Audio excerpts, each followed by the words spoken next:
Praise Lord Emmanuel. പലരും പറയുന്ന ഒരു കാര്യമാണ് ദൈവമില്ല, ദൈവം എന്നൊരാളില്ല. ലോകത്തിൽ എന്തൊക്കെയോ പ്രശ്നങ്ങൾ, യുദ്ധങ്ങളൊക്കെ നടക്കുന്നു. പലരും ദൈവത്തോട് പ്രാർത്ഥിക്കാറുണ്ട്, പലരും മരിച്ചു വീഴുന്നു. അപ്പോൾ പറയും ദൈവമില്ല, അതൊക്കെ ചുമ്മാ പറയുന്നതാണ്.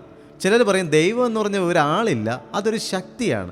നമ്മുടെ മനസ്സിൽ തന്നെ തോന്നുന്ന പോസിറ്റീവായിട്ടൊരു പവർ, നമുക്ക് നല്ല കാര്യങ്ങൾ ചെയ്യാൻ നമ്മളെ കൊണ്ട് ഒരു കാര്യം പ്രേരിപ്പിക്കുന്ന അതാണ് ദൈവം എന്ന് പലരും പറയാറുണ്ട്. അതുകൊണ്ട് ദൈവം എന്നൊരാളില്ല, സ്വർഗവും നരകവും എന്നൊക്കെ പറയുന്നത് ചുമ്മാതാണെന്നൊക്കെ പലരുമൊക്കെ പറയാറുണ്ട്, ദൈവമില്ല എന്ന്. എന്നാൽ വേദപുസ്തകം അതിനെക്കുറിച്ച് എന്ത് പറയുന്നു? 14-ാം സങ്കീർത്തനം നമ്മൾ വായിക്കുമ്പോൾ, അതിൻ്റെ 2 വാക്യങ്ങൾ വായിക്കുമ്പോൾ നമുക്ക് അതിനുള്ള മറുപടി കിട്ടും. 14-ാം സങ്കീർത്തനം അതിൻ്റെ 1-ാം വാക്യത്തിൽ പറയുന്നു, ദൈവം ഇല്ല എന്ന് മൂഢൻ തൻ്റെ ഹൃദയത്തിൽ പറയുന്നു. അപ്പോൾ ഇങ്ങനെ പറയുന്നത് ആരാന്ന് ചോദിച്ചു കഴിഞ്ഞാൽ മൂഢന്മാരാണ് ഇങ്ങനെ പറയുന്നത്. ദൈവമില്ല എന്ന് പറയുന്നവൻ ആരാണോ അവനാണ് മൂഢൻ. കാരണം എന്തുവാ? പലരും പറയാറുണ്ട് മൈ ലൈഫ് മൈ റൂൾസ്, എൻ്റെ ജീവിതം എൻ്റെ തീരുമാനങ്ങൾ, എൻ്റെ വഴികൾ എൻ്റേത്. അപ്പോൾ ദൈവത്തിൻ്റെ വഴികൾ അറിയാത്തൊരു മനുഷ്യൻ, ദൈവത്തെ അന്വേഷിക്കാത്തൊരു മനുഷ്യൻ, ദൈവത്തിൻ്റെ ഹിതം തേടാത്തൊരു മനുഷ്യൻ പറയും ദൈവമില്ല. എന്തുകൊണ്ട് അവൻ ദൈവമില്ല എന്ന് പറയുന്നു? അവൻ മൂഢനായതുകൊണ്ടാണ് അവൻ പറയുന്നത്. അവന് ദൈവത്തെക്കുറിച്ച് അറിവില്ല, അതുകൊണ്ടാണ് അവൻ പറയുന്നത് ദൈവമില്ല എന്ന്. അവൻ എന്തുകൊണ്ട് ദൈവമില്ല എന്ന് പറയുന്നു? അത് ഒന്നാം വാക്യത്തിൽ പറഞ്ഞിരിക്കുന്നു, അവർ വഷളന്മാരായി നടന്ന് മ്ലേച്ഛത പ്രവർത്തിക്കുന്നു.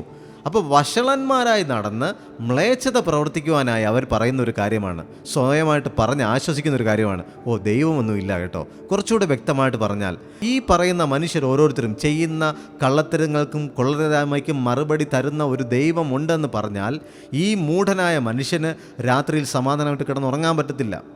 നീ ചെയ്യുന്ന ഓരോ കള്ളത്തരത്തിനും ഓരോ കൊള്ളരുതായ്മയ്ക്കും നിൻ്റെ വഴിയിൽ നിൻ്റെ ഇഷ്ടത്തിന് നടന്നതിനനുസരിച്ച് മറുപടി തരുന്ന, നിനക്ക് ശിക്ഷ തരുന്ന, അല്ലെങ്കിൽ നിൻ്റെ വഴികളെ ശോധന ചെയ്യുന്ന ഒരു ദൈവമുണ്ടെന്ന് പറഞ്ഞാൽ അവൻ ചെയ്തുകൊണ്ടിരിക്കുന്ന കാര്യം അവന് സമാധാനത്തിൽ ചെയ്യാൻ പറ്റത്തില്ല, അവന് ഒരു സമാധാനവും കിട്ടത്തില്ല. അതുകൊണ്ട് അവൻ സ്വയം ആശ്വസിക്കാൻ വേണ്ടി മറ്റുള്ളവരോട് പറയും, ഓ ദൈവമില്ല കേട്ടോ. അപ്പോൾ പിന്നെ എന്തും ചെയ്യാമല്ലോ, നമ്മളെ കാണുന്ന ആരുമില്ല, നമ്മളെ നിയന്ത്രിക്കാനും ആരുമില്ല. എന്നാൽ 2-ാം വാക്യത്തിൽ പറയുന്നു, 14-2 പറയുന്നു, ദൈവത്തെ അന്വേഷിക്കുന്ന ബുദ്ധിമാനുണ്ടോ എന്ന് കാണുവാൻ യഹോവ സ്വർഗത്തിൽ നിന്ന് മനുഷ്യപുത്രന്മാരെ നോക്കുന്നു. അപ്പോൾ ബുദ്ധിമാൻ ആരാണ്? ദൈവത്തെ അന്വേഷിക്കുന്ന ബുദ്ധിമാനുണ്ടോ എന്ന് കാണുവാൻ ദൈവം സ്വർഗത്തിൽ നിന്നും മനുഷ്യപുത്രന്മാരെ നോക്കിക്കൊണ്ടിരിക്കുന്നു. അപ്പോൾ ദൈവമില്ല എന്ന് പറയുന്നവൻ ആരാണോ അവനാണ് മൂഢൻ. കാരണം അവർ വഷളന്മാരായി നടന്ന് മ്ലേച്ഛത പ്രവർത്തിക്കുന്നു.